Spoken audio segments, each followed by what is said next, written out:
Selamat datang di channel YouTube Wisnu Purnomo. Oke teman-teman, kali ini saya bikin video jawab-jawab pertanyaan lagi ya. Sudah lama nggak bikin video jawab-jawab pertanyaan teman-teman.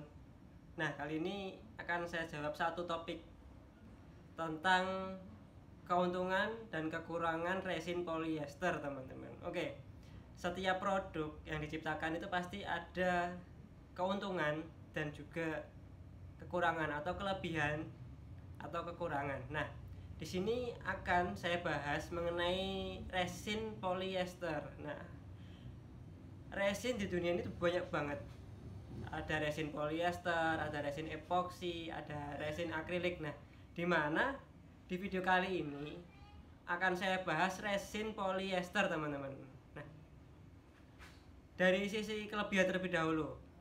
Kelebihannya, resin polyester ini dia harganya murah dan mudah didapatkan di seluruh Indonesia, teman-teman. Di seluruh wilayah Indonesia pasti ada resin jenis polyester, karena biasanya resin polyester ini untuk menambal kayu, terus untuk memperbaiki plafon, terus untuk bagian-bagian yang tidak untuk art sebenarnya, tetapi bisa untuk art kayak gitu. Awalnya emang diperuntukkan untuk tidak art, kayak untuk bisa untuk mengcoating, nambal kayu, atau untuk ke marmer begitu gitu. Nah, untuk ke kapal juga. Tapi pada perkembangannya, karena orang Indonesia itu sangat-sangat kreatif, karena kita melihat produk-produk luar negeri atau video-video luar negeri itu bikin karya menggunakan resin itu sangat-sangat bagus, teman-teman. Bisa bikin meja, bikin wastafel, bikin bathtub, dan lain-lain.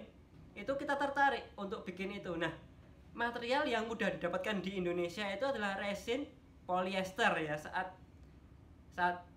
itu. Tapi sekarang ini resin epoksi sudah mulai naik gitu, sudah mulai banyak di Indonesia. Oke. Tapi di sini resin polyester yang kita bahas. Oke. Nah, karena yang paling mudah dan paling murah itu adalah resin polyester, harganya itu hanya 30.000. Anda 100.000 lah, di bawah 100.000 itu sudah dapat yang sangat-sangat bagus, kualitas paling bagus dari resin polyester, teman-teman. Karena ada SHCP, PA, Arindo, PGTN, dan lain-lain. Nah, dari orang-orang Indonesia tadi yang sangat kreatif, mereka ngelihat video orang luar negeri, maka prakteklah orang Indonesia tersebut bikin bathtub, bikin wastafel, bikin meja menggunakan resin polyester. Nah, walaupun saat itu saya pribadi juga ikut terjun ke situ ya, karena tertarik juga. Waktu itu kan saya mengenal resin lah, karena S1 bermain resin kayak gitu. Terus ada waktu sedikit untuk belajar resin lebih dalam. Oke lah, bikin wastafel, bikin meja, bikin bathtub gitu. Tapi saya cenderung bikin meja, teman-teman, yang hanya datar begitu. Nah, di situ ternyata nggak mudah, karena emang peruntukannya itu bukan untuk art, tapi nggak mudah untuk bikin meja. Kekurangannya tuh ngelengkung, mudah pecah, terbakar kayak gitu. Jadi kata resin polyester itu kan tipikalnya panas, teman-teman. Untuk meja yang datar itu melengkung, untuk mengcoating, melapis itu pasti lepas. Nah, dari hal-hal itu banyak sekali hal-hal yang sebenarnya sudah mulai saya susun dalam sebuah buku, teman-teman, tapi belum selesai. Semoga akan segera selesai. Ya nggak tahu kapan ya. Intinya doakan saja segera selesai buku itu tersebut dan segera bisa publish ya. Nah, di salah satu perjalanan itu, untuk yang pecah tadi itu biasanya terjadi karena resin yang dituangkan itu terlalu banyak, full langsung gitu, teman-teman, sehingga konsentrasi panasnya itu besar banget di area kerja tersebut sehingga pecah. Terus untuk melengkung itu biasanya karena tipis, itu biasanya ke atas, teman-teman, melengkungnya ke atas, jarang melengkung ke bawah. Resin itu selalu ke atas melawan gravitasi begitu. Entah kenapa, itu belum saya gali lebih dalam lagi untuk hal tersebut, teman-teman. Dan untuk berbunga-bunga pecah di dalam itu karena kita ngasih katalisnya atau mencampur katalis dan resinnya itu tidak merata, sehingga ada bagian-bagian tertentu yang konsentrasi katalis di area resinnya itu banyak, itu menimbulkan pecah tadi, bunga yang pecah tadi begitu, teman-teman. Terus untuk warna juga tidak sepenarik dari resin yang emang ditujukan untuk art kayak gitu. Warnanya emang agak kusam, kita polesnya pun harus detail sekali teman-teman, kita molesnya juga harus effort lebih kayak gitu. Nah itu ya segi kerumahan, tapi orang Indonesia tidak kalah, ternyata dari hal tersebut bisa teman-teman, bahkan harganya itu jauh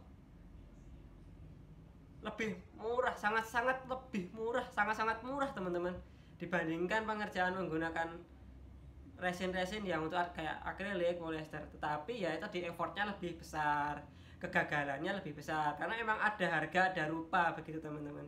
Tidak bisa kita murah, mudah, cepat, enak, ya itu mustahil ya gitu teman-teman. Ya ada harga ada rupa lah begitu. Dan untuk keuntungannya tadi mudah didapat di wilayah Indonesia, harganya murah. Untuk kelemahannya tadi ya itu mudah pecah, mudah melengkung dan lain-lain. Sebenarnya saya sudah sedikit menyelip-nyelipkan materi ini di dalam setiap saya membuat video tentang meja resin dan kerajinan-kerajinan resin. Tetapi di sini terpanggil dari saya tadi kok ada pertanyaan, untung lebih dari polyester itu apa begitu ya. Dan sedikit video ini ya, dijawab-jawab pertanyaan kali ini no cut no edit, semoga bisa menjawab. Jika masih ada pertanyaan dari teman-teman, bisa langsung tanya aja ke kolom komentar atau ke DM Wicapu Kreatif, ke Instagram Wicapu Kreatif teman-teman, atau bisa ke Instagram pribadi saya juga bisa. Tapi kalau Instagram pribadi saya itu lambat ya, saya slow respon. Tapi untuk Instagram Wicapu Kreatif tuh fast respon. Oke teman-teman.